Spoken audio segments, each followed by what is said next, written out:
I have who I feel as though is a legend, a celebrity.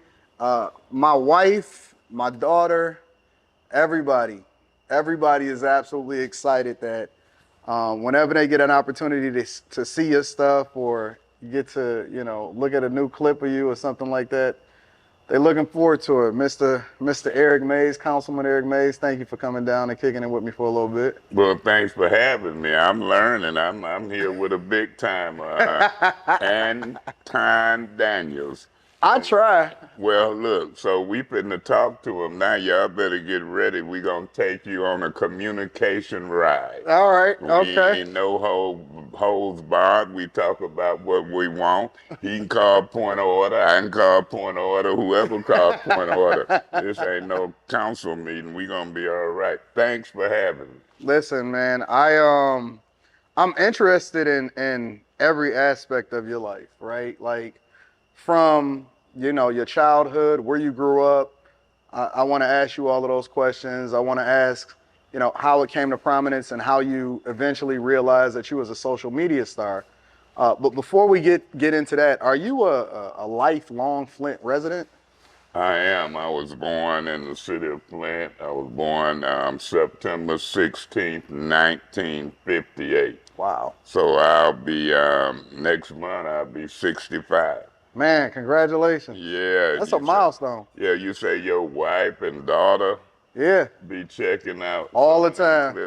They love you. How old is your daughter? 15. 15. Shout out. What's her name? Leslie. Leslie. Thanks for looking at her. So you've been in Flint all your whole life? Yeah. Well, I left for 5 years and went to Michigan State. Okay. I graduated from Michigan State in 1981 with a political science pre-law degree. Okay. And I was in the dorm with Magic Johnson and him and Greg Kelser and them. They had basketball wrapped up, yeah. And so I walked on. I was a walk-on wide receiver behind Kirk Gibson and them. I wasn't getting no action, but I was there. Yeah. Oh, I did good in the green and white game. But Urban, he had me in awe. I knew from him walking that campus and how he came on, and when they won the national championship, I say this guy gonna be famous. He stood around, laughed and joked with us. He came to Flint and helped me in the water crisis. Really? Yeah, Magic, his brother, his sisters, and so they did that. Urban came the first year, and then for 5, 6 years after that, the brothers and sisters. So, I went to his dad's funeral about 2, 3 months ago. Wow. But when I think Michigan State from 76 to 81, I call it the Magic Johnson era. We had a good era to be there. That's wild. It's crazy to think about what that was probably like, because when you were in it, what were you, 18, 19, 20 years old? Yep. I was 18 through about, what was it like? Probably 17 to 21, 22, somewhere in there. What was it like being on campus at that time? Man, when I first went to Michigan State, I was scared to death. Really? Yeah, 5 out of our family, nobody had really went to college. And that university was big. I had applied for U of M, Michigan State, and Eastern Michigan. Okay. Eastern and Michigan State accepted me. Okay. That's why I'd be glad when we beat up U of M. So I went on to Michigan State. The campus was big. I had me a red Schwinn 10-speed.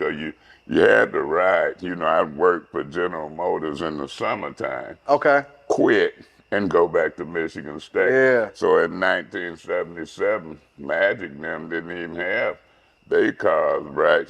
I had a 77 triple black Buick Regal with T-tops. Oh, snaps. Man, I had a sound system with parking in front of the dorm.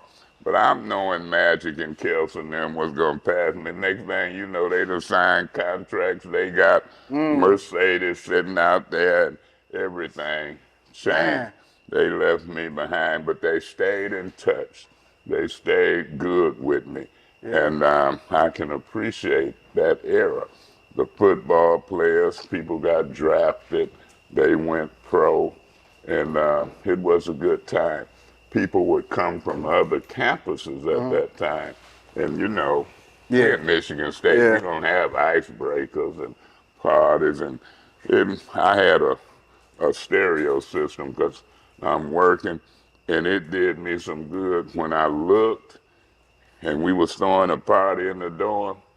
I was proud. Why you think I was so proud? I don't know. Magic was on my system DJing. He loved Really? to DJ. Yeah, he'd be in the club DJing. Urban Magic Johnson did my DJing.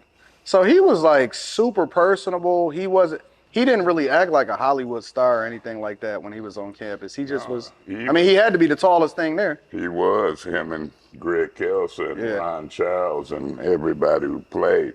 I remember when he won his championship at the Lakers. Yeah.